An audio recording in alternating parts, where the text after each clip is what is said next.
Bienvenidos todos y todas a este encuentro de los seminarios globales de RC48, donde hoy vamos a presentar un libro que editamos con varios miembros de RC48 que se encuentran acá y pues muchas gracias por estar. Vamos a hacer la sesión en tres momentos, si quieren. Sería el primer momento, Natalia Miranda, una de las coeditoras del libro, va a hacer una presentación general del manuscrito, de lo que editamos el año pasado. Acto seguido, yo realizaré unas preguntas a alguno de los otros dos coeditores del libro, a Camila y a Benjamín. Y en la parte ya digamos que gruesa de esta conversa, pues abriré el micrófono pues para los diferentes coautores que están acá en esta reunión. De nuevo, muchas gracias por estar acá y te paso la palabra a ti, Natalia, para empezar esta conversación entre todos. Bueno, muchas gracias, Camilo. Buenos días, buenas tardes, buenas noches, dependiendo del lugar en que estén en el mundo. Bueno, es un placer estar aquí para presentarles nuestro libro, Encrucijadas de la Resistencia en América Latina, Movimientos Sociales en Épocas de Crisis y Polarización. Quiero agradecer su presencia y el interés en esta discusión, que creemos que es fundamental para entender los desafíos actuales que enfrentan los movimientos sociales en la región. Bueno, este libro es fruto de un esfuerzo colectivo del Comité de Investigación en Movimientos Sociales, Acción Colectiva y Cambio Social, RC48, de la Asociación Internacional de Sociología, la ISA, y hoy tenemos el honor de contar aquí con la directiva del comité en pleno, lo que muestra el compromiso con esta línea de investigación y el intercambio de ideas. Un poco de contexto sobre el libro que estamos presentando. Este libro nació a partir de la conferencia Movimientos Sociales y Globalización, una perspectiva iberoamericana sobre los desafíos latinoamericanos, realizada en enero de 2024 en la Universidad del País Vasco, en Bilbao. Esta fue una instancia de reflexión, debate sobre los retos que enfrenta América Latina en el contexto de la globalización. Y en esa ocasión tuvimos el privilegio de contar como keynote speakers con Breno Bringen, de la Universidad Estatal de Río de Janeiro y de la Universidad Complutense de Madrid, también con Benjamín Tejerina, profesor de la Universidad del País Vasco, quien nos acompaña también hoy, y César Guzmán Concha, de la Escuela Normal Superior de Florencia. Y estas intervenciones para nosotros fueron claves porque nos pudieron enriquecer las discusiones y generar los diálogos que dieron origen a este libro. Y también aprovecho de mencionar que una de las impulsoras de esta iniciativa fue Gemita Yarzo, académica de la Universidad Autónoma de Chile, que también nos acompaña el día de hoy. A partir de las discusiones que tuvimos en la conferencia, surgió la idea de transformar esas reflexiones en un libro que diera cuenta de la diversidad de movilizaciones en la región. Entonces, el propósito central de este libro es analizar cómo los movimientos sociales han sido protagonistas de la resistencia y el cambio en América Latina, en un contexto marcado por crisis económicas, conflictos políticos y una creciente polarización. Estos movimientos no solo han desafiado estructuras de poder, sino que también han generado nuevas formas de organización, de participación, muchas veces en escenarios que son adversos. Y también en medio de crisis económicas, medioambientales, de derechos humanos e institucionales, los movimientos sociales se han consolidado como actores clave en la transformación y resistencia. Nuevamente, esto hay que mencionarlo, que con la polarización extrema, el ascenso de liderazgos populistas que hemos visto en la región, los movimientos han defendido derechos fundamentales y propuesto nuevas formas de convivencia democrática. Además, han sido espacios de experimentación política, impulsando modelos de participación ciudadana, autonomía y resistencia a las desigualdades estructurales. Así, gracias a redes transnacionales también, estas luchas han visibilizado problemáticas locales en la esfera global, siendo una fuente de innovación e inspiración política y social tanto en la región como en el resto del mundo. Y esto, por supuesto, podrán verlo al visitar el texto. Bueno, el libro fue publicado por Ariadna Ediciones, una editorial con sede en Santiago de Chile, especializada en ciencias sociales y humanidades. Y una de las grandes ventajas es que este libro está disponible en descarga gratuita gracias a su política de acceso abierto, y pueden encontrarlo en la página de la editorial, que es ariadnaediciones.cl, o en el siguiente enlace que les voy a dejar ahora en el chat. A ver si llega rápido. Ahí. Y además contamos con copias en formato físico. Aquí les muestro un una copia, que estaremos prontamente poniendo a disposición para quienes deseen adquirir. Para abordar todas estas dinámicas que les menciono, el libro se organiza en tres partes. La primera parte, de movilizaciones y resistencias locales, se examinan los efectos de las crisis de intermediación en movimientos como el estudiantil, el movimiento contra el sistema de pensiones en Chile, el giro territorial de las luchas sociales tras el fracaso del proceso constituyente también en Chile y los repertorios de acción del feminismo en el país. La segunda parte, de movilizaciones transnacionales y resistencias globales. Aquí se analizan conexiones internacionales como la solidaridad estudiantil en Chile con Palestina, la relación entre movimientos sociales y democracia radical desde el sur global, y los conflictos entre sostenibilidad y extractivismo en América Latina. Y la última y tercera parte trata sobre conflictos socioambientales y juventud. Aquí se estudian experiencias de paz ambiental en Bogotá, el activismo político y juvenil en Argentina y la relación entre protestas, democracia y capacidad institucional en la región. Cada una de estas secciones serán brevemente presentadas aquí por mis colegas presentes, Camila Ponce, Camilo Tamaño y Benjamín Tejerí. Bueno, uno de los aspectos más valiosos de este libro es la diversidad de sus autoras y autores, tanto en términos de procedencia geográfica como de enfoque disciplinario. Aquí contamos con contribuciones de académicos e investigadores de Chile, Argentina, Colombia, Venezuela, Brasil, España y Turquía, quienes trabajan en universidades y centros de investigación en el norte global, concretamente en Europa y Estados Unidos, y también en América Latina. Así, esta variedad nos permite ofrecer una perspectiva amplia, comparativa, sobre las movilizaciones sociales en la región, enriqueciendo el análisis con diferentes miradas y metodologías.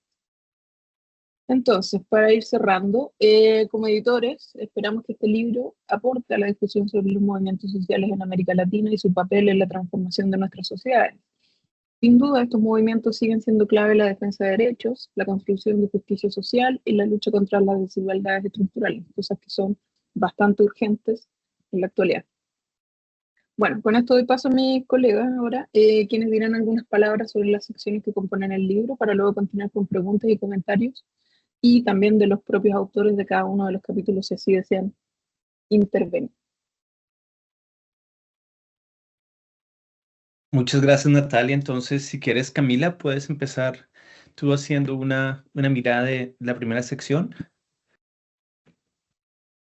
Perdona, pensaba que pasábamos a las preguntas directamente. Pasamos las preguntas, Sí, vale.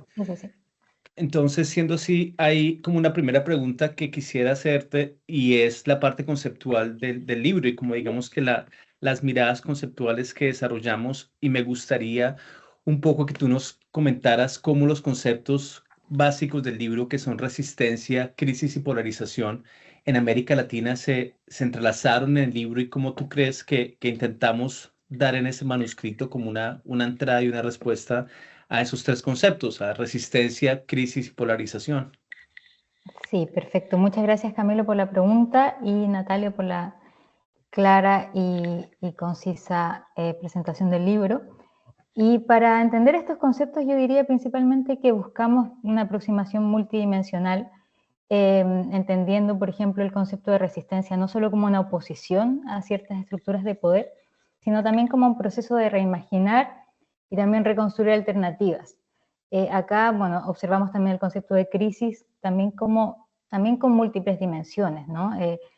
Con dimensiones económicas, de representación política, medioambiental y democrática, ¿no? Y por último, el concepto de polarización, entendiéndolo como un fenómeno que trasciende simplemente lo político para también permear a ciertas dimensiones culturales, sociales e identitarias, ¿no? Entonces yo diría que la idea de estructurar este libro busca también mostrar cómo estos conceptos van interrelacionándose entre sí con los movimientos sociales que buscan también responder a estas crisis que estamos viendo en este momento, y también necesitan navegar ciertos contextos de polarización extrema, mientras también buscan construir formas de solidaridad que superen ciertas divisiones que estamos viendo, ¿no? En el contexto, por ejemplo, ahí Natalia estaba mencionando el caso argentino, también el caso chileno, me parece muy claro en eso, para elaborar un cierto marco conceptual para poder entender estos procesos y analizar ciertas luchas locales, por ejemplo, el caso colombiano, el caso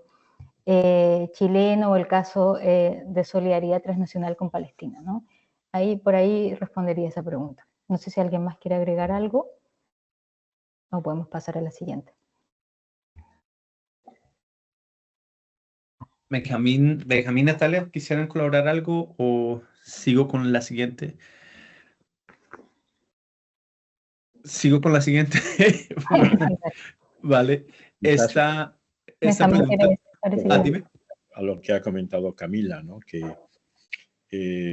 como soy el más excéntrico de todos los autores, porque no soy latinoamericano ni vivo en Latinoamérica, añadiría que infelizmente en algunos momentos, para comprender mejor esa realidad y desde el exterior de América Latina, sí veo que además del concepto de resistencia hay como otro concepto que creo que viene muy bien al análisis de cómo entendemos o cómo se entienden los movimientos sociales en América Latina, ¿no? Y es el concepto de promisión.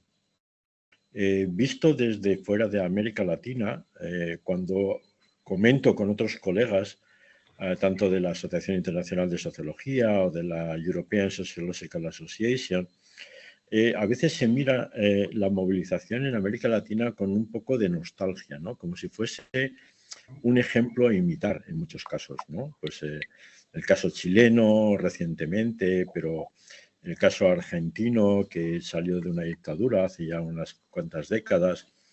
Y este concepto de promisión o de tierra de promisión está también latiendo en muchos análisis que se hacen pues desde Estados Unidos, por ejemplo, Arturo Escobar, ¿no? Cuando él habla de los 3 modelos de movimientos sociales y de cómo entenderlos, hay como una esperanza detrás de los análisis, ¿no? Como diciendo, pues tenemos esperanza porque hay una especie de promisión o de promesa, a veces cumplida o a medio cumplir, en muchas movilizaciones en el caso de América Latina, ¿no? No solo en el caso de América Latina, también en otros países del sur global, como muy bien lo indican Kahn y Camilo en este mismo libro, ¿no? Pero me parece interesante, ¿no?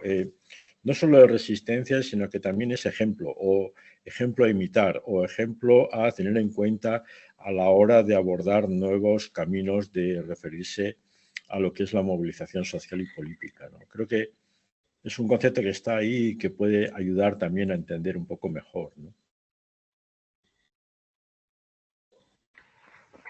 Sí, muchas gracias, Benjamín, con esto que comentas, porque creo que cuando dices que sí existe como una especie como mirada muy romántica a lo que fue América Latina y sus movimientos en las décadas, como bien lo señalas, pues, del siglo pasado, lo primero que se me viene a la cabeza es como entonces pensar un poco cuáles son como los retos y oportunidades entonces que tenemos en este momento en América Latina y en especial de los movimientos sociales.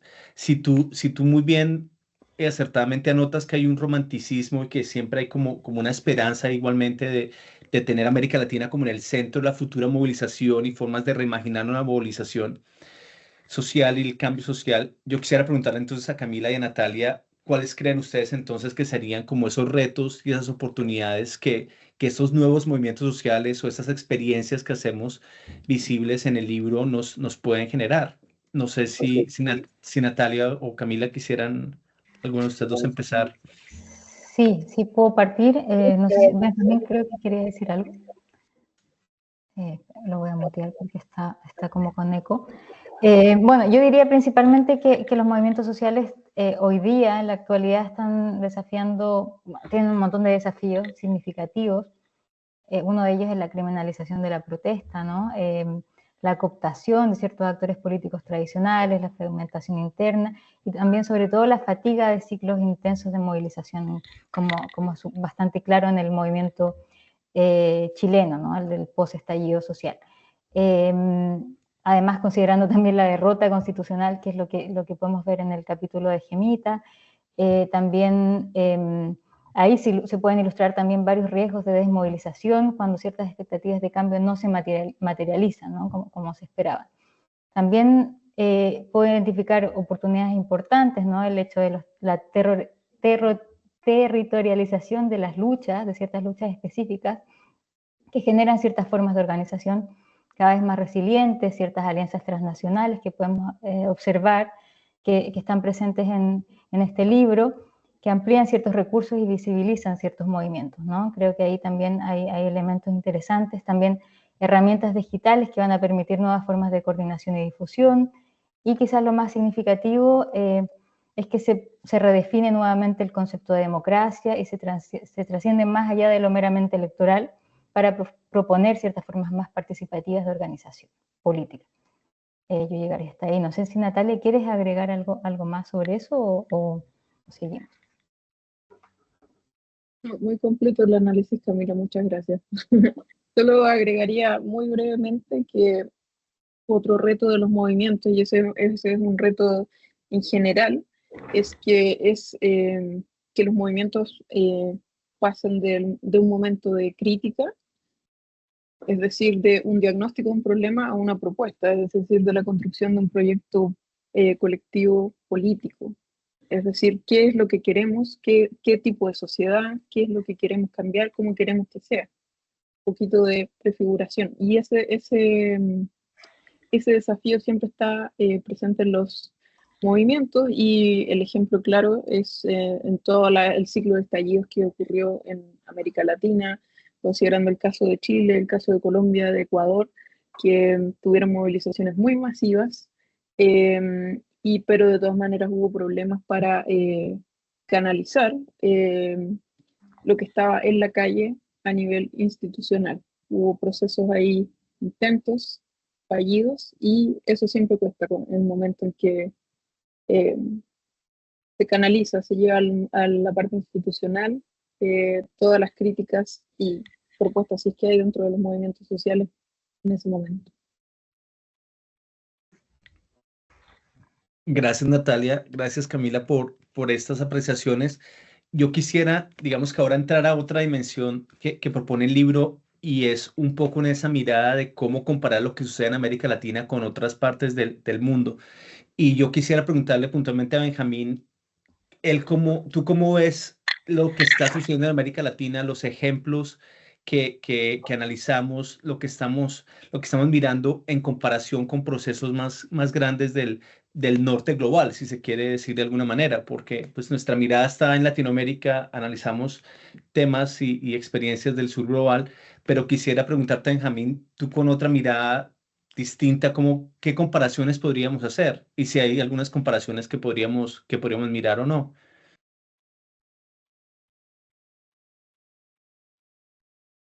Perdón, que tenía el micrófono apagado. No, yo creo que es una buena cuestión para reflexionar la que planteas, Camilo. En el libro, en el segundo bloque de contribuciones, aparece una contribución sobre Chile de Camila Ponce, aparece una contribución de Camilo Tamayo y de Kaan Agartán, que es una reflexión sobre el sur global también, ¿no? Y existe también una reflexión mía sobre el concepto de sostenibilidad y el concepto de extractivismo, ¿no? Yo creo que no es en realidad nada novedoso, pero sí creo que a veces el péndulo de la protesta, de la acción colectiva y de la movilización en América Latina ha ido de las movilizaciones más centradas en la esfera política, en el espacio institucional de la política y en los espacios fuera de las instituciones, los movimientos sociales, y en otros casos en torno al concepto de desarrollo. Y creo que en las últimas décadas lo que estamos viendo es una simbiosis entre ambos elementos, ¿no? Yo creo que cuando hablamos un poco de la naturaleza, de cómo la naturaleza está respondiendo a cómo las sociedades, las distintas sociedades y los humanos en general estamos utilizándola, vemos que este concepto de naturaleza y su vinculación con la sociedad o con el modelo de desarrollo ha ido ganando centralidad. Yo creo que hoy en muchos de los debates de los grandes pensadores como Bruno Latour o como Saskia Sassen o como otros pensadores, aparece que la naturaleza está ocupando cada vez mayor espacio de reflexión y de preocupación, ¿no? Yo creo que esto es muy interesante. Y lo que sí se ve, por ejemplo, desde un país como el mío, yo vivo en el País Vasco, que tenemos una culturita distinta con nuestra lengua, nuestras tradiciones, nuestra identidad diferencial dentro de este conglomerado que llamamos Europa, tenemos una especie de sensibilidad hacia los pueblos minoritarios o las culturas minoritarias, ¿no? Y creo que este es otro ejemplo que podemos sacar del análisis de los movimientos sociales en América Latina, como determinadas culturas tradicionales, ancestrales, indígenas, están muy vinculadas y muy apegadas al territorio y por lo tanto cultura y naturaleza muchas veces van de la mano. Ni siquiera hay una diferenciación entre la explotación de la tierra, la concepción de la tierra, la vinculación de esa tierra con la comunidad de acogida. Y creo que esta vinculación creo que es un ejemplo para otras muchas culturas, ¿no? Por ejemplo, a veces hablando con otros colegas y cuando me dicen, no, es que la naturaleza en Europa, digo, naturaleza en Europa no tenemos, o sea, la hemos colonizado tanto que en realidad, ¿qué nos queda de naturaleza? Está toda humanizada, ¿no? Puedes pasear por cualquier bosque, por cualquier lugar, vas a América Latina y hay lugares en que la naturaleza es hostil, que la naturaleza está, no sé, sin domesticar, por decirlo entre comillas, ¿no? Entonces, yo creo que tanto en el caso de las culturas que se movilizan para defender una cultura y un territorio y una relación con la naturaleza, me parece una cuestión muy importante. Y la otra cuestión que me parece importante es esa llamada de atención sobre estas relaciones norte-sur que tratan o que ven la naturaleza exclusivamente como un territorio a conquistar o un espacio a conquistar o un espacio a dominar, ¿no? Creo que los tiempos que estamos viviendo son lo suficientemente agridulces como para repensar este modelo y para establecer otra relación con el mundo de la naturaleza. Muchas gracias, Benjamín. Digamos que tenemos la fortuna que en esta, digamos, videollamada, en esta presentación, hay varios autores también de los libros y yo quería en este momento, como digamos que preguntarle a Rosario, a Gemita o a Magda, que abordan los casos de Colombia y los casos de Chile, bueno, uno por cómo ustedes miran esto que Benjamín plantea de esos diálogos que se hacen entre temas que pueden llegar a ser, digamos, que de común acuerdo para nosotros. Estoy pensando en el tema de la naturaleza, por ejemplo, que claramente es muy vigente en América Latina, pero también en esas formas innovadoras que también proponen estos movimientos sociales. Entonces yo quisiera como saber, digamos, empezamos con Gemita, que ya puso su cámara. Gemita, ¿tú cómo ves al analizar el caso de Chile? ¿Cómo ves esas nuevas formas innovadoras o esas maneras como se puede empezar a entender esos imaginarios políticos alternativos o esas formas diferentes que se generan desde los movimientos sociales, pues específicamente que tú analices en Chile? Y luego pues igualmente le daría la misma pregunta a Rosario y a Magda. Entonces, Gemita, si quieres compartirnos y obviamente pues si quieres igualmente presentarnos un poco sobre de qué trata tu capítulo en ese mirada, estaría súper bien. Sí, muy breve, gracias Camilo. Bueno, el capítulo que yo presento ahí en el libro es todavía preliminar porque fue escrito el año pasado. Ahora tengo un poco más de claridad de lo que estaban mostrando esos hallazgos. Me tocó presentar este trabajo en el ALAS también en noviembre en República Dominicana y ahí le dimos una vuelta. Justamente en el grupo de movimientos sociales y en un panel que organizó Breno. Pero mira, yo creo que se sintetiza en una sola idea y que es este asunto de las identidades territoriales, que es muy fuerte en los representantes de movimientos y que tienen la paradoja de que por un lado apelan a valores universales y a problemas globales como la crisis ecológica, la crisis hídrica, pero por el otro, cuando uno levanta información en estos núcleos de activistas, las identidades territoriales suelen constituirse como construcciones identitarias que son muy locales y que incluso les cuesta muchísimo dialogar con otros actores de la política nacional chilena.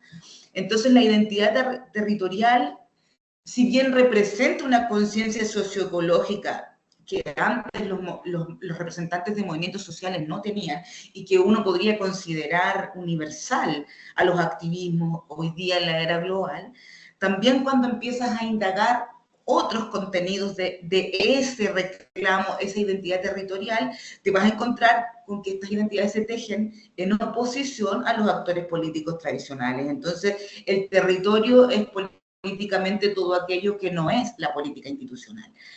Porque en el caso chileno, además, como todos sabemos, hay un clima muy antipartidos y también anti-establishment, porque parte de los representantes de movimientos sociales que estuvieron en el proceso constituyente y que han seguido tratando de articularse, fueron en algún momento representantes de base de la coalición gobernante hoy, y ante su decepción con el gobierno dicen: nosotros nos desmarcamos y queremos hacer un proyecto distinto al que ofrece la izquierda institucional, aliada con, además, la vieja concertación con el Partido Socialista concretamente. Entonces, es bien complejo. Yo se lo he planteado a Natalia en varias reuniones informales, que tenemos que escribir sobre estas nuevas formas de activismo, porque el tema territorial es un hallazgo en el cual hemos coincidido varios sociólogos chilenos, pero que al mismo tiempo es un problema político, porque las identidades territoriales impiden la articulación entre actores y, por lo tanto, procesos de movilización más grandes. Hoy día en Chile estamos en un momento de reflujo, te diría yo, sin pudor. Los movimientos no están articulados. Lo que queda de ellos, algunos de ellos trataron de pelear espacios institucionales en el poder local y regional, y les fue pésimo, entre otras razones porque fueron fragmentados. Se recompuso el bloque centro-izquierda, centro-derecha electoralmente en las elecciones de octubre, por lo tanto se quedaron fuera también de esa alternativa institucional, y no se ven señas de que vayan a articularse en algún otro movimiento político. De hecho, la discusión nacional está como si el estallido no hubiera ocurrido. Un ejemplo de eso es el debate sobre la reforma previsional, donde la Comisión del Senado aprobó la idea de legislar un proyecto que le pasa a las AFP todo el control de las cotizaciones, incluso la cotización adicional. Las AFP hoy día, de sancionarse ese proyecto de ley, estarían controlando un 17% de los fondos por afiliado. Por lo tanto, es, como decimos en Chile, un negocio redondo para ellos. No solamente no se terminó con el sistema privado, con la capitalización individual, sino que es un sistema que terminó fortalecido y que no hay alternativa de cambio por ahora. Ahora, eso no quiere decir que no debamos nosotros, los académicos, los analistas, seguir indagando en estos nuevos movimientos que tuvieron una impronta diferente, levantaron temas que no se habían levantado, que no se habían discutido. Ayer, el sábado, precisamente, se conmemoraba el Día de la Mujer, 8 de marzo, hubo una marcha muy grande donde parece que volvieron a rebrotar estos colores, las demandas territoriales indígenas, en fin, pero son colores que quedan en la calle y que no traspasan la discusión nacional tal como ocurrió durante el proceso constituyente. Entonces, yo todavía estoy indagando lo que pasó ahí, tratando de elaborar esos hallazgos, pero, o sea, lo que se viene o sea, estamos hoy día en reflujo, en desmovilización. Nadie podría decir que va a rebrotar eso. Pero eso no significa que no haya que estudiar estas nuevas formas de activismo y esos procesos de construcción identitaria, que, como lo discutimos en el seminario de Bilbao, son núcleos de activistas que para ciertas conmemoraciones se vuelven a articular y a veces hacen alianzas que les permiten, por ejemplo, disputar espacios institucionales, pero por ahora estamos de capa caída, y yo estoy al menos tratando de entender estas configuraciones identitarias para poder pensarlas en el largo plazo. Eso te podría decir. Gracias. Gracias, Gemita. Y siguiendo como con el caso de Chile, y obviamente, digamos, pues sabiendo que Rosario trabaja el tema de los feminismos y las construcciones identitarias de género en Chile, Rosario, ¿tú qué nos podrías, digamos, que colaborar o aportar en medio de esta discusión? Sí, hola, primero gracias por este evento, y es un gusto volver a verlos a todos. justamente estoy en Chile haciendo investigación sobre el movimiento feminista, y me ha tocado estar en muchos eventos, en todas las asambleas justamente que fueron como parte en la preparación del 8M. Y claro, quizás tengo una visión un poquito más optimista que Gemita, justamente porque quizás estoy como muy adentro en este momento de lo que ha sido como la organización.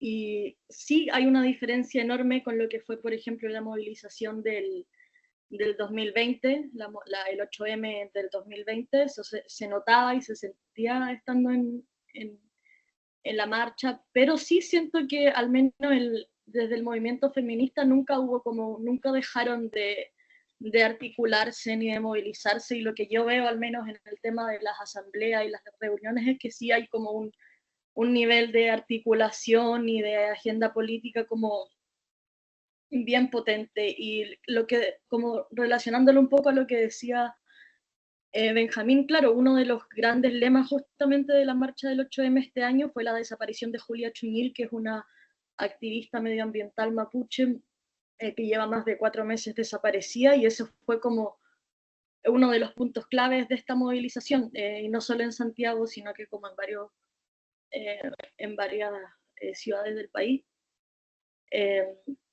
Y esto es algo que, por ejemplo, estudiando las movilizaciones feministas en Italia, no se ve, ¿cierto? Esta conexión, como por ejemplo con las luchas territoriales. Sí, no sé, todavía estoy como muy en proceso de procesar todo lo que está pasando, porque la marcha recién fue el 8 sí, y me falta mucho hacer todavía reflexiones, pero eso es un poco lo que pude observar esta última semana, hace 2 días, y estos últimos meses de organización. Muchas gracias, Rosario. Y ahora, pues, digamos, el capítulo que hace Magda es mucho más panorámico de América Latina, y quería entonces preguntarle igualmente entonces a Magda cómo ves tú estas reflexiones desde esa mirada más comparada y panorámica que haces en tu capítulo. Bueno, buenas tardes a todos. Para algunos días, para algunos, ¿me escuchan? Sí. Vale. Sí, ahí yo creo que estamos en un momento bien complicado en el términos de la polarización derecha-izquierda, que hace que la reconfiguración de los movimientos sociales y la movilización, digamos, también apunte un poco a 2 cosas, creo yo. Un elemento de reorganización de cada uno de ellos, porque también hay elementos transversales, hay articulaciones, pero también hay desarticulaciones en muchas cosas. Desde el caso que lo vemos nosotros, en el caso colombiano, un poco que lo hemos seguido como punto, digamos, de inicio, hemos encontrado que algunos momentos de articulación que habían sido exitosos para la movilización han venido, digamos, fragmentándose, no necesariamente dividiéndose, pero fragmentándose, lo cual, digamos, tiene implicaciones para la capacidad de los movimientos en su lucha o en sus apuestas, digamos, institucionales, o en las apuestas, digamos, de puestas en la agenda y demás. Coincido también con el tema del territorio. Creo que ahí hay una reconfiguración del territorio como espacio de luchas, no solamente en demandas específicas territoriales, sino el territorio como un concepto nuevo, donde hay un trayecto, como una especie de trayecto interesante de los movimientos, y donde ya la demanda institucional es un paso, pero hay digamos, un sentido espacial distinto de la lucha, que yo creo que eso resulta interesante. Diría también que hay varios desafíos en evitar la cooptación de la movilización por parte de estas polarizaciones, que son, creo que lo más complejo, porque yo creo que tanto digamos, estas diferencias o estas polarizaciones derecha-izquierda ya saben la canalización y la instrumentalización del movimiento social. Y hay, digamos, unas situaciones bien complicadas de diálogo entre líderes sociales, líderes de movilización, cooptación de parte de elementos partidistas, que es una arena no nueva, pero sí, digamos, cada vez más tensionante, y que hace que la lucha o, digamos, las repertorios de acción oscilen, que es lo que trabajamos un poco en nuestro capítulo con Fabio, oscila un poco más entre acciones más violentas, que yo creo que eso se ha ido escalando un poco también, y eso, digamos, también tiene consecuencias en la postura de la criminalización de la protesta, como decía Camila en algún punto, que creo que es una de las cosas más complicadas. Emergen unos espacios muy porosos de interpretación de la lucha, de creaciones institucionales respecto a la misma, de interpretaciones de ella, de respuestas policiales, que hace que sea, digamos, mucho más difícil la construcción de la respuesta de los repertorios de acción, y que estos a veces también se muevan un poco al espacio digital, ¿no? Y en el espacio digital también hay unas situaciones muy complejas que tampoco terminan uno, digamos, todavía de asentarse y de entenderse, que yo creo que es como los momentos más interesantes para, entre la inteligencia artificial, los repertorios, digamos, del uso de las redes sociales y demás en ese aspecto. Creo que todo eso, digamos, nos lleva a lo que nos hablábamos nosotros, que era el tipo de calidad democrática en el que estamos en los trayectos de la región. Entonces ya no tenemos, digamos, como una especie de homogeneidad muy sutil que había de los espacios democráticos después de las transiciones a la democracia. Se habían establecido ciertas ganancias democráticas, y yo creo que esas debilidades democráticas, esas erosiones democráticas es lo que más preocupa, creo, para la participación en general y para la sociedad en general. Creo que es un poco lo que hemos encontrado. Magda, muchísimas gracias al escucharte y como planteas, digamos que ahora esta centralidad, como dices, de las esferas públicas digitales y de todos sus elementos, digamos que transnacionales, se me viene a la cabeza el capítulo que escribiste tú, Camila, sobre cómo se generan estos fenómenos de solidaridad transnacional y sobre todo de tejer, digamos que ciertos lazos entre diferentes movimientos para apoyar causas locales que no necesariamente tienen que estar en América Latina, como es el caso de Palestina. Y yo quisiera preguntarte, Camila, ¿qué reflexiones nos podrías dar como en esa clave de cómo los movimientos sociales en América Latina en general, en Chile en particular, cómo generan ese tipo de redes para apoyar causas que buscan, obviamente, dar solidaridad, pero que de alguna manera ejemplifican esas dinámicas de construcción de redes y de construcción de apoyos internacionales? Entonces, no sé, Camila, si tú quisieras, qué pena ponerte directamente en el caso, porque pues en el libro habla sobre Palestina, pero quisiera conocer un poco tus opiniones y ya luego le doy paso a otras preguntas del público presente. Pero Camila, si quieres. Sí, gracias Camilo por la pregunta. Sí, me parece que ese movimiento en especial tiene, bueno, hartos elementos significativos, interesantes para destacar, y sobre todo que es un tema del cual se habla poco. Simplemente mencionar brevemente que nos bajaron una mesa, por ejemplo, en el Congreso en el CEISAL, por ejemplo, en Francia, que es un coloquio bastante, una conferencia enorme, ¿no? Internacional, europea, ¿no? Que esos temas no se están hablando, ¿no? Aún así, aunque sea un tema palestino, es un tema que igual de alguna forma toca a Latinoamérica, y aún así está completamente negada la posibilidad de hablar estos temas, ¿no? El tema palestino no, en realidad, sobre todo en países como Francia, como Alemania, están fuera de discusión, ¿no? Simplemente quería mencionar ese tema. Y por eso para mí era muy importante trabajar este tema, presentarlo en este libro. Si bien no es mi tema principal de investigación, quería que tuviera un lugar, un espacio, porque ha sido poco debatido, ¿no? Sobre todo en relación a América Latina.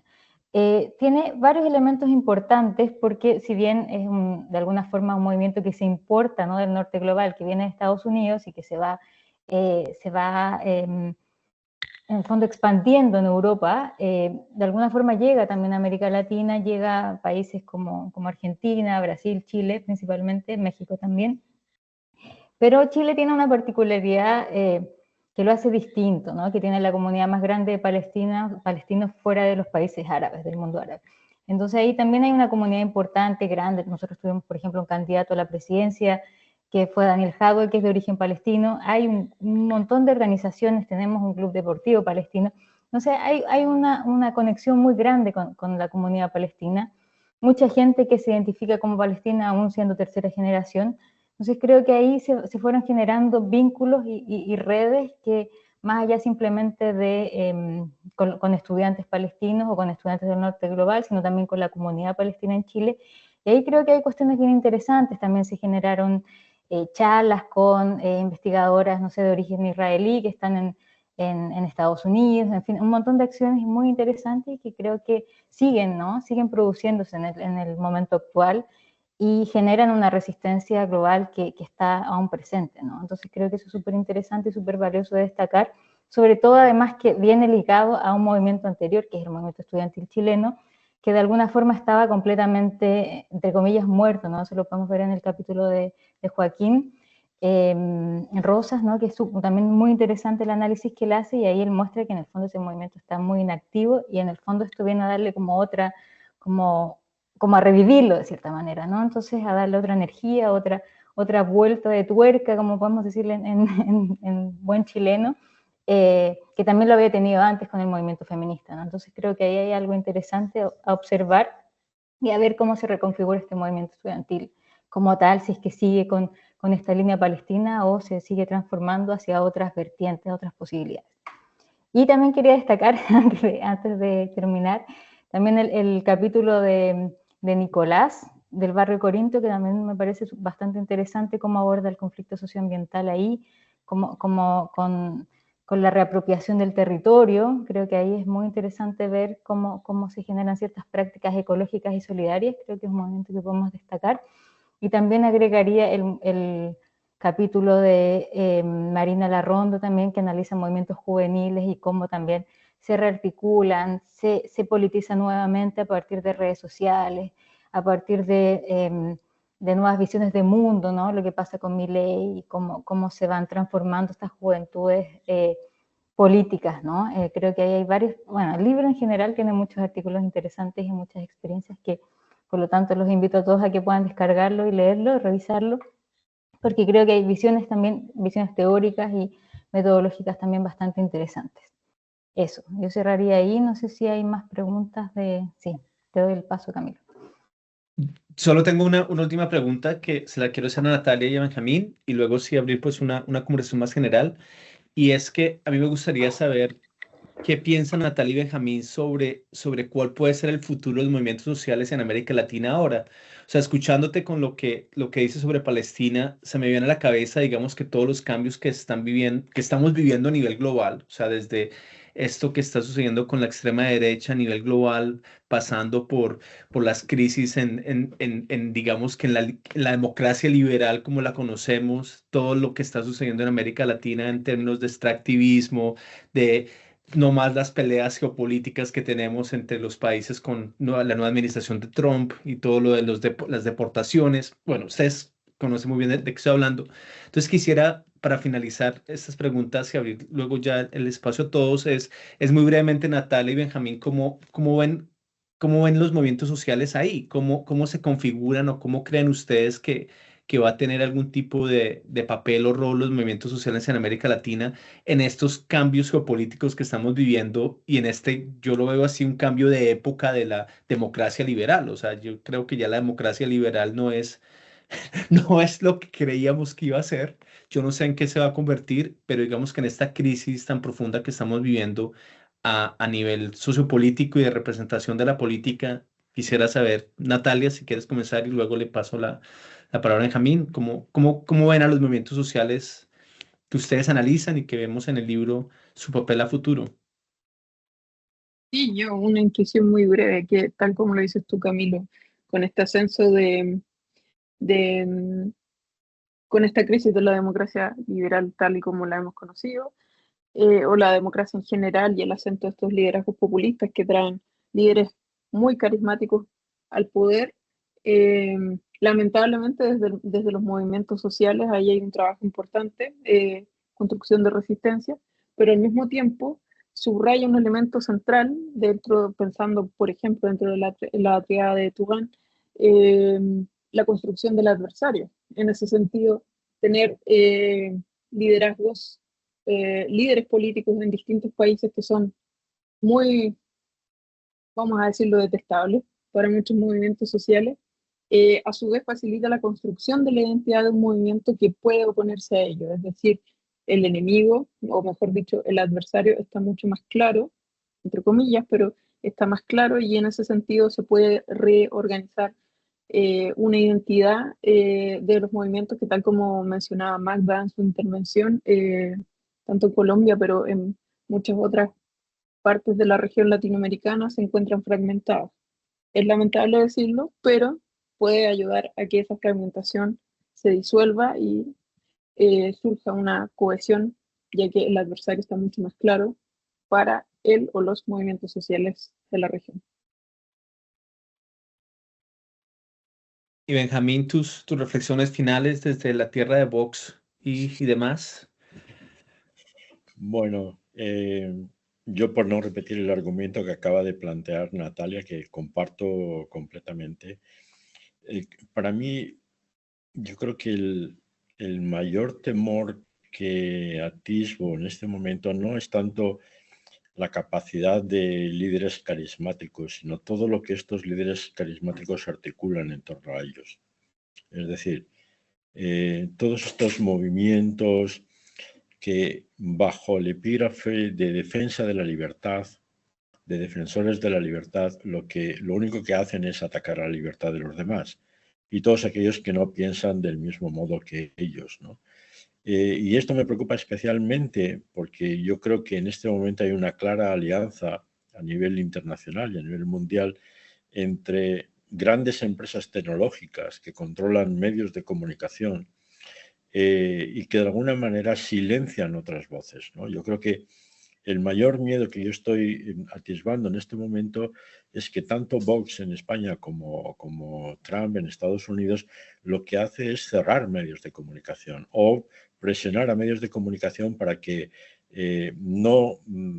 determinadas voces no tengan una presencia en ellos y al contrario, monopolizar el discurso en torno a sus reivindicaciones, ¿no? Yo creo que una de los debates que en este momento están, de las luchas que están produciendo en este momento, tanto en el movimiento feminista como en el movimiento contra el cambio climático, está claro, ¿no? Es decir, todo este ejército de bots y de gente que trabaja en torno a esta ideología, lo que están haciendo es intentar socavar la legitimidad de todos estos movimientos sociales, ¿no? Que tratan de defender la libertad y otros elementos importantes, ¿no? Como una democracia mucho más estable, mucho más profunda, radical, si queremos, en determinado punto, ¿no? Y eso es lo que a mí en este momento me preocupa más, ¿no? Ver cómo esta gente está colonizando progresivamente más y más espacio y hay otras voces que se quedan apagadas, ¿no? Muchas gracias, Benjamín. Tenemos 10 minutos, 10, 15 minutos para abrir una conversación más amplia con las personas que están acá. No sé si Carla o Bárbara o Eloy, Eva, Giuseppe, alguno de ustedes quisiera, no sé, hacer algunas preguntas o algunos otros autores quisieran intervenir. Algo que se haya quedado así como en el tintero.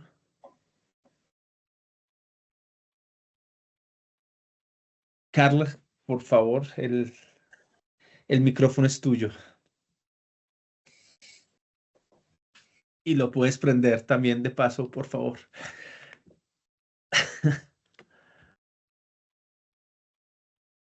No te escuchamos, No se Carla. escucha. Ahora no. No. Queremos verte, Carla, también. Pero Sí, se ve, ni lo se ve, Carla. Sí, la vemos, La también la veo. escuchamos.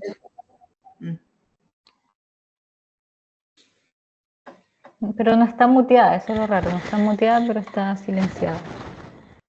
Ese era un problema del computador. Entonces, no sé, será... Carla, ¿nos quieres escribir de pronto la pregunta en el chat? Súper. Y mientras nos va escribiendo Carla su pregunta o su comentario, ¿alguien más quiere? Eloy parece, ¿no? Eloy quería contar algo.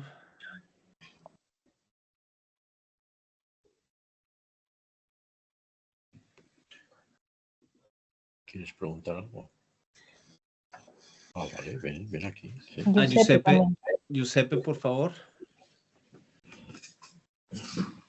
Muchas gracias. Ha sido una presentación demasiado interesante. Yo hablo desde Italia, pero hice algunos estudios sobre movimiento estudiantil en Chile y lo que me pareció que, especialmente mirando a las organizaciones de estudiantes de ese país, hay como en la historia como una atención más fuerte a las cuestiones técnicas conectadas con la condición estudiantil y un poco menos conectada con el nivel internacional y otros países de Latinoamérica tienen organizaciones un poquito más radicalizadas y conectadas con organizaciones internacionales y de tipología marxista o de tipología internacionalista y que tuvieron esa conexión con la Palestina y con los movimientos de soberanía nacional, de independencia nacional en otras partes del mundo.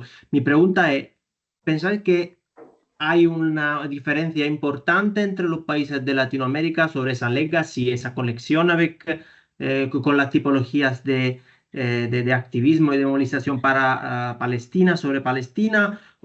Y eso puede tener una relevancia en cómo se ha desarrollado la movilización más reciente en vuestro país? Muchas gracias. Camila, ¿tú quieres como Sí. la...? Muy bien. Sí, puedo contestar, pero no entendí muy bien la última parte de la entrevista. ¿Puedes repetir la pregunta concisa de nuevo? Parece que tuve un problema con mi audio. Sí, No lo sé. siento, mi español no es perfecto No, está bien, también.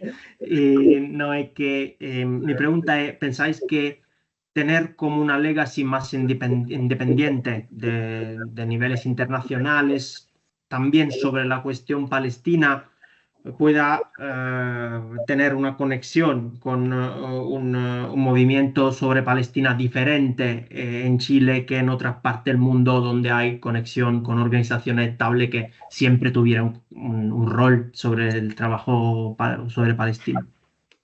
Y ahora sí, perfecto, muchas gracias. Perdón, es perfecto tu español, mucho mejor que mi italiano. Sí, mira, yo creo que efectivamente hay una configuración distinta en el caso chileno para entender el movimiento pro-Palestina. Si bien no hay el grado de criminalización de la protesta que ha habido en otros países como del norte global en general, como en el caso de Estados Unidos, de Francia, Alemania y así, creo que efectivamente hay una articulación distinta porque ya habían organizaciones precedentes de larga data, ¿no? de los años 20, que aún perduran en el caso chileno.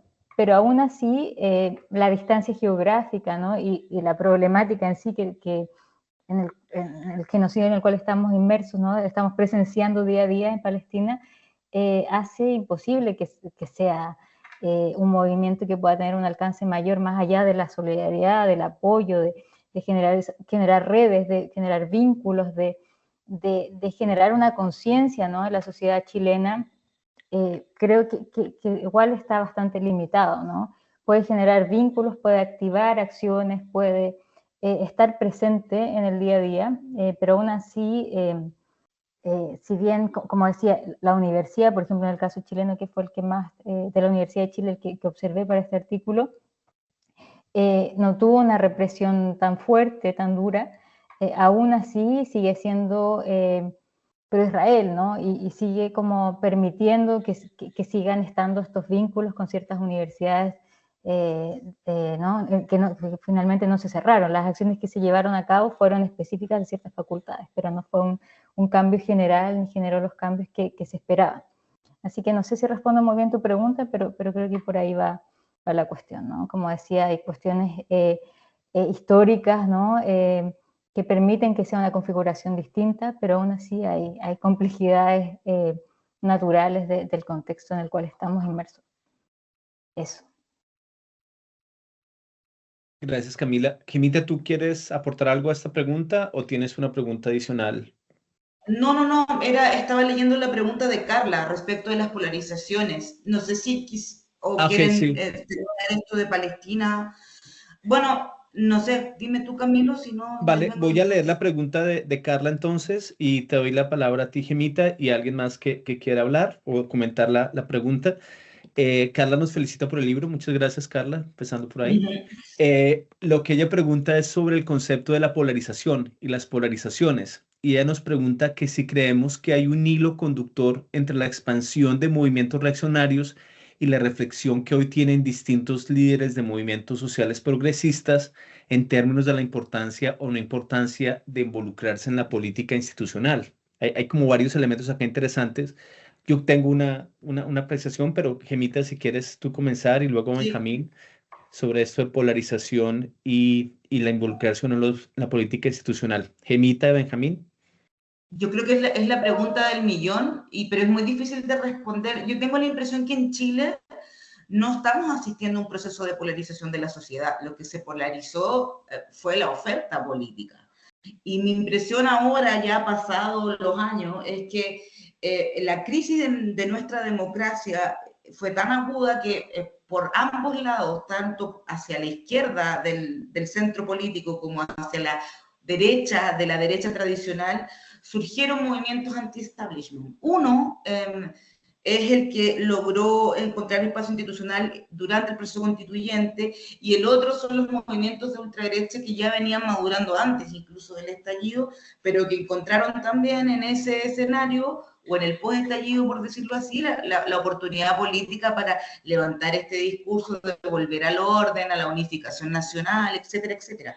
El caso chileno, la propuesta constitucional de la ultraderecha no prosperó tampoco, la gente no la votó, por lo tanto, los resultados de los electorales de la última elección muestran más bien de las personas una tendencia hacia el centro y no hacia la extrema derecha. Por lo tanto, yo, y con esto cierro, no atribuiría, porque es fácil leer que el surgimiento o el crecimiento de la ultraderecha se puede explicar por también el protagonismo de ciertos movimientos sociales, y yo diría que eso no es así. Yo creo que la explicación tiene que ver con lo que decías tú, Camilo, al principio, con el desgaste de las democracias liberales y de las élites políticas que están conduciendo estos procesos, que terminan siendo élites impotentes y que no pueden satisfacer las demandas de un montón de otros actores, y eso facilita la maduración de movimientos o de bloques anti-establishment por ambos lados del espectro. Pero incluso en ese escenario, que es muy complicado, en el caso chileno yo diría que no estamos asistiendo a un proceso de polarización de la sociedad. Eso. Gracias, Gemita. Benjamín, ¿tú querías igualmente decir algo? Un par de ideas en torno a esto de la polarización. Está aquí también conmigo Nicolás Gutiérrez, que quería hacer una intervención luego. Vale, polarización. Yo creo que hay dentro del discurso político en muchos países, se puede establecer una distinción como dos formas de polarización. Una polarización que tiene que ver con las visiones del mundo, las ideologías, ¿no? Yo creo que es inevitable, perdón, es indiscutible que hay una polarización hoy a nivel general y a nivel nacional entre dos maneras de entender la sociedad y las relaciones de la política con la sociedad. Y eso es lo que las encuestas y los científicos políticos y los sociólogos y sociólogas pues detectan con los estudios y con las encuestas, ¿no? Pero luego hay otra forma de entender la polarización que tiene que ver con una negación de la democracia como sistema prioritario de resolver los conflictos. Entonces, en muchos discursos extremistas lo que hay es al mismo tiempo una negación de las instituciones políticas democráticas. Quiere decir que muchos discursos de extrema derecha, especialmente, lo que vemos o lo que atisbamos es que hay una negación del propio sistema democrático y también de los políticos y del sistema político en general, ¿no?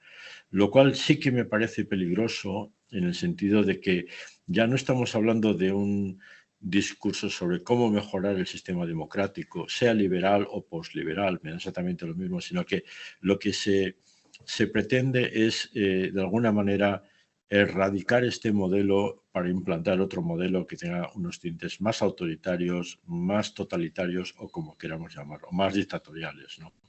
Y eso es lo que me parece que es un segundo aspecto del proceso de polarización. No sé, Igual tú, ahora Nicolás, querías formular alguna pregunta o comentario. Bueno, antes que nada, saludarles a todas y a todos, que estaba ahí atrás en el background de Benjamín tomando un poco de nota. Y nada, comentar un poco dos ideas también.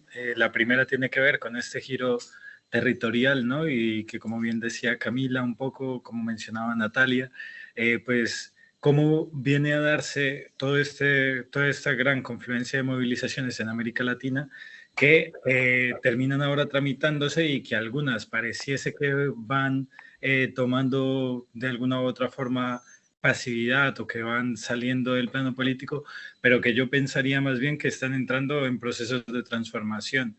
Y yo lo veo de esta forma quizás, o lo pensaba un poco estos días con alguna lectura de pensar desde, no sé, desde Tilly o Tarrow, este tema de la política contenciosa y cómo hay alguna otra forma de esta característica de los nuevos movimientos sociales va muy apegada a generar también campañas, ¿no?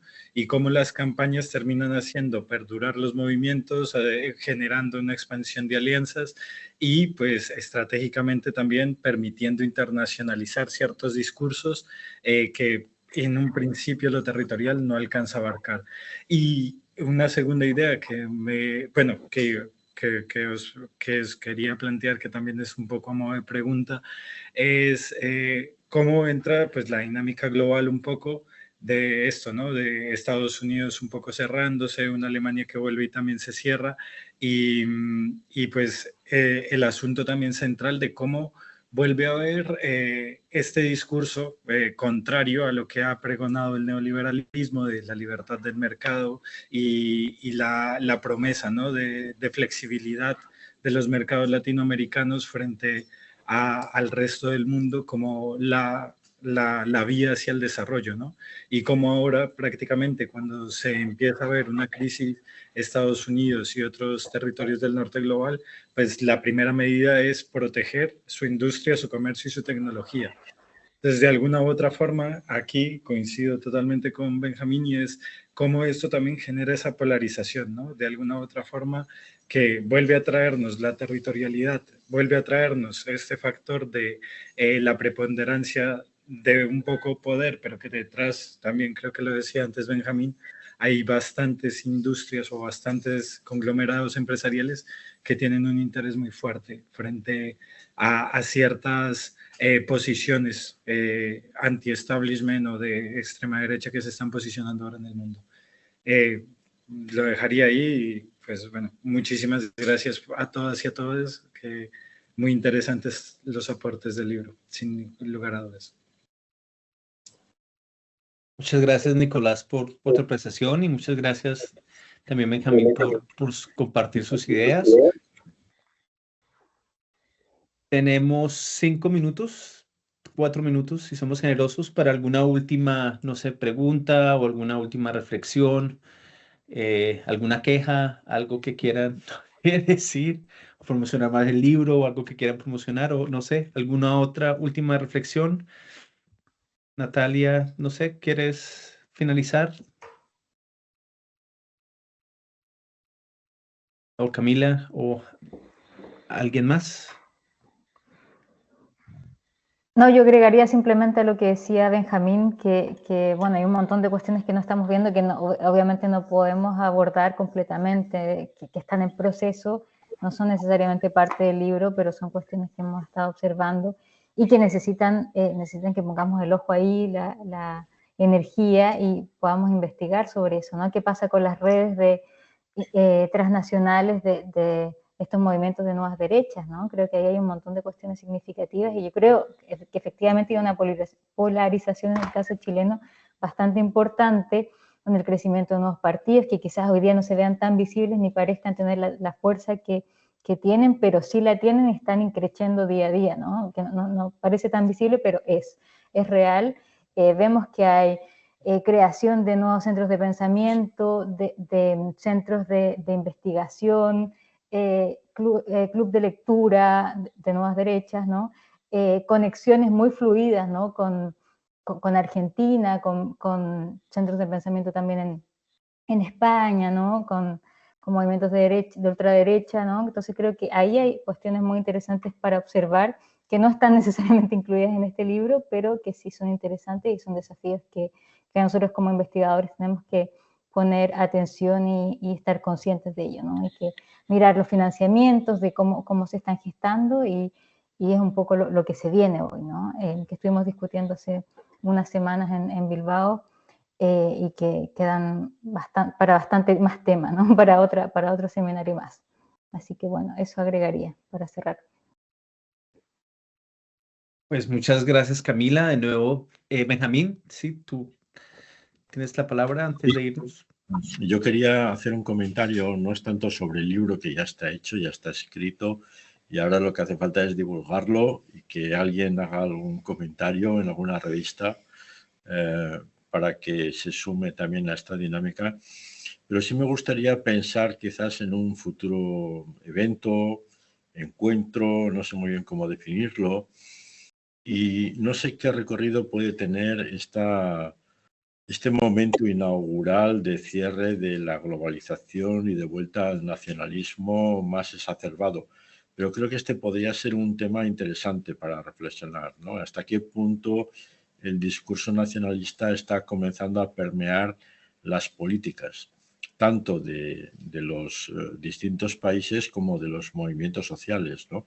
Porque esto puede ser, no sé, algo de un día o de 4 años, lo que dure el mandato de Trump, o puede tener un recorrido mucho más largo. Entonces, ver, ¿no?, cómo van apareciendo determinados discursos en el discurso político en distintos países que se hacen eco de esta tendencia o de estas tendencias, podría ser una buena manera de explorar cómo van a afectar a los movimientos sociales nacionales y transnacionales, ¿no? Pero la mayor parte de los movimientos sociales que hemos presentado en este libro, en su generalidad, son nacionales. O sea, están cortados por un patrón nacional, ¿no? Quizás habría que ver la contraposición entre unos que se dejan influir más por el contexto nacional, el contexto político nacional, y otros que se dejan influir más o que son influidos más por un discurso mucho más global, internacional, etcétera, ¿no? Creo que ese podría ser un elemento de engarce para hacer un segundo encuentro o un encuentro posterior. No sé, lo dejo ahí. Pues ya viste el título, Benjamín, esto de como el fin de la globalización y el regreso a los nacionalismos. Ahí está el título para nuestro futuro evento. Bueno, de nuevo, decirles de nuevo, el libro está disponible para descarga gratuita en la página web de Ariadna Editores. Y pues de nuevo, muchas gracias por compartir esta hora y 20 con nosotros. Y seguimos entonces la conversación en otros espacios. Muchas gracias a los coeditores y a los editores y a todas las personas que contribuyeron con el libro por venir a este espacio. Y entonces seguimos en la conversa. Que tengan un buen día, una buena tarde, una buena noche y seguimos entonces en contacto, chicos. Un gusto verlos a todos y a todas. Muchas gracias. Hasta luego a todos. Chao, muchas gracias. Chao, que estén muy bien.